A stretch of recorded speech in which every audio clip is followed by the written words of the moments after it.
the structure. If they're already in the structure, immerse with the brand.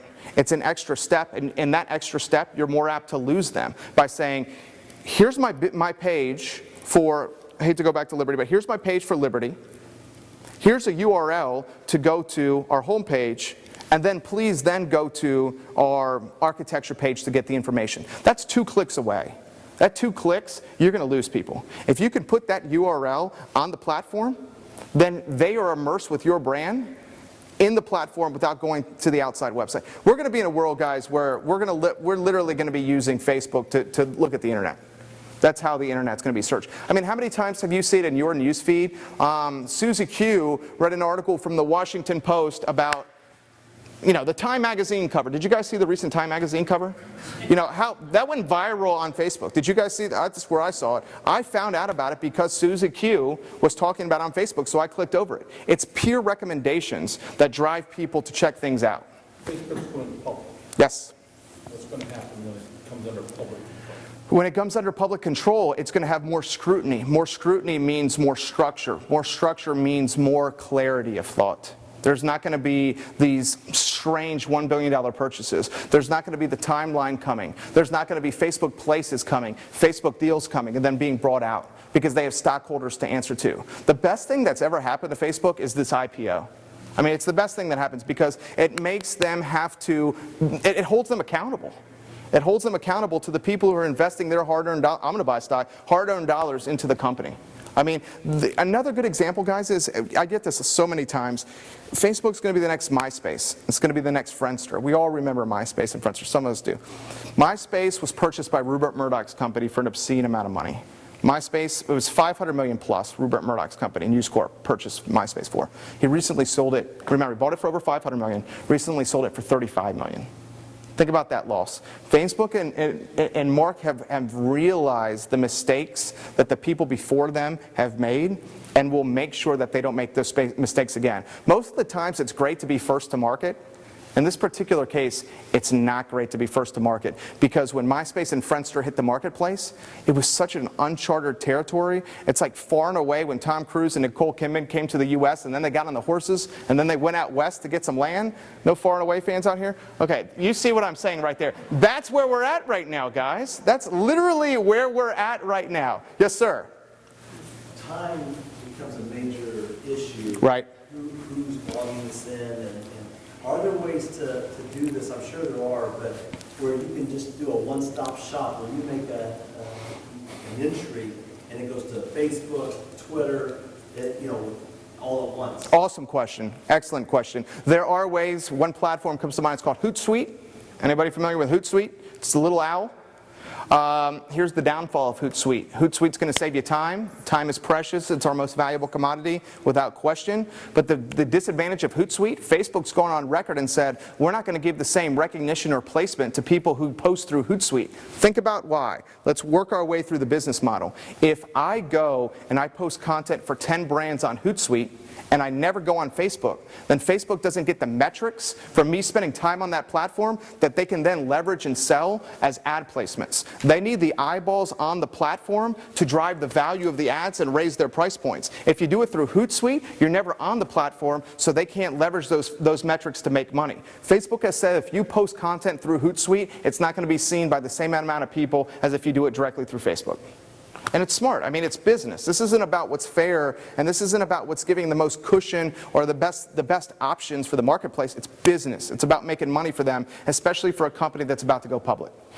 So my response to you would be, yes, you could use Hootsuite. It's not going to be seen, the content you publish, by nearly the amount of people if you did it directly through the Facebook platform. I highly suggest, maybe in working in your business department, highly suggest perhaps doing some students, getting them involved, or getting a third-party agency to handle this content. It's called ghostwriting, brand management, or brand evangelists. That's what you're looking for when you sub out work like this to a firm like mine. Ghostwriting, brand management, or brand evangelists. Literally, we meet with people and say, what's your tone? What's your post frequency? What's the message you want to get out there? Do you want to focus on your logo as the main focal point of distribution, or is it more about the message? Can we post photos? Can we get content like video and get it out there? Literally, it's a who, what, when, where, why of what the school is about, We figure out where the identity of where they're trying to go, and then we act as them. Now, you as the school obviously have the overriding power, and you can say, good night, I don't want this, let me take that off, and delete it. But you don't have the time, just like the retail shop in Charlottesville that's selling the $400 dresses. She doesn't have the time to post content about her business because she's managing inventory, people, time, making sure there's no shrinkage with her inventory. So we go in and we do the work for her, and next thing you know, the return on investment is 7 or 8, 9, 10 times what they're paying the independent firm. That's something to think about. We can certainly talk about that. Before I go to the next slide, does anybody have any other questions on that? That was an excellent question. What question? Yes, sir. I have a separate and unrelated. Sure. It has to do with, I guess, family dynamics and the idea of complicated decision making, not do I like something or not, but Sure. do I want to go there, or do I want to apply, or do I want to invest time researching a topic. So I'm just curious to hear what you think about the generation gap, and whether there is one. I'm awfully interested in what you think about the role parents play in the way students interact with colleges and the ultimate decision that they'll make about where to go. My 80-year-old grandma's on Facebook. Literally, my 80-year-old grandmother is on Facebook. My parents are on Facebook. It's how they keep up with what my brother and I are doing.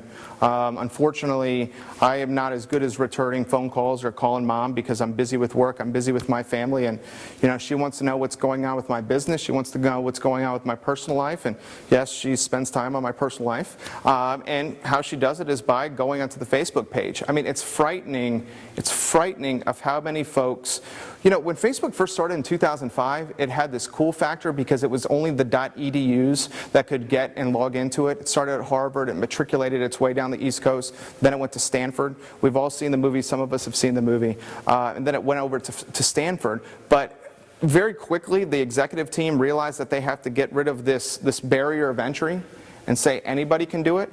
And I think that if John or Susie are juniors in high school and they have a short list of 4 or 5 schools, their parents are going to go onto the brands of the Facebook pages and say, what's this school about? Because you and I, we all know, guys, that the independent website that you guys have for each of your organizations, that's towing the corporate line. There's no craziness there. There's no, it's literally your independent website tows the corporate line. It's not willing to take a chance or put something out there. But when you go to the Facebook page, for some reason, it doesn't have that corporate feel to it, and the content that you see there is a little bit more real. And that's what I think the value of the brand. Does that help answer your question a little bit? And if please, I can give you more specific information if you need. I guess where I'm going with this is if John or Susie are interested in a school, I'm confident now, and the numbers back it up, that their parents are on the platform, and that their parents will then spend time investigating the platform. We all realize that mom and dad in most households have a big time say of where their son or daughter is going to go to school, because let's face it, they're going to pay for it. And if they're going to be paying $10,000, $15,000, $20,000, $30,000, $40,000 a year, I know my parents would spend the time to investigate the brand completely.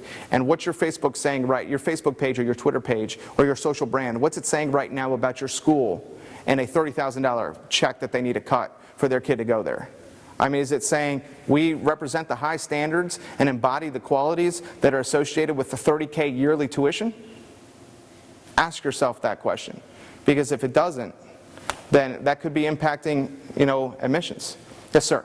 What about diversity issues? Some people don't like Facebook. Mm-hmm. Some people don't have computers. Mm-hmm. Is the Facebook crowd above average, middle class? That's a good question. Do poor minorities participate in Facebook? That's a great question. Poor minority participate? 2 or 3 years ago, I would say Facebook was middle class and up because you needed the device to get on the platform. Now the devices, I mean, you can get a computer for a couple $100, and on top of that, public computers are everywhere, libraries and or schools, to the point where those libraries and or schools are blocking the platform. They literally have the platform blocked so you can't access it. So now I would say the demo of using Facebook, good question, is across the board. I mean, the policy usage, I think, is 12 years old. You can't be below 12. The reality is people below 12 use it.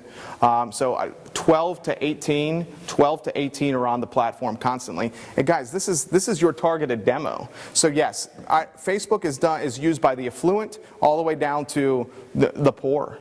I mean, that's something safe to say without question. And you can look, those numbers online would absolutely back up that statement. Absolutely back. I mean, think about it this way. There's 900 million plus, soon to be 1 billion on Facebook. How many people are in the U.S.?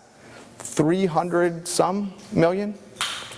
We'll go to the next slide. If you have any questions, please do not hesitate to interrupt. SEO, SMO, and AdWords. Here's the really good news. We're not the good, the bad, and the ugly. We're going to ignore the bad and the ugly. We're going to focus on the good. The good news is all your websites are rich with keywords.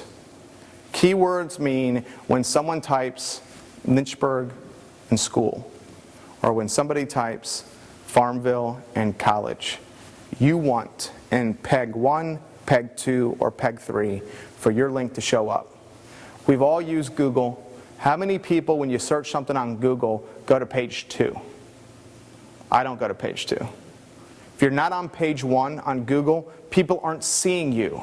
It's worth repeating. If you're not on page 1 on Google, you are not being seen.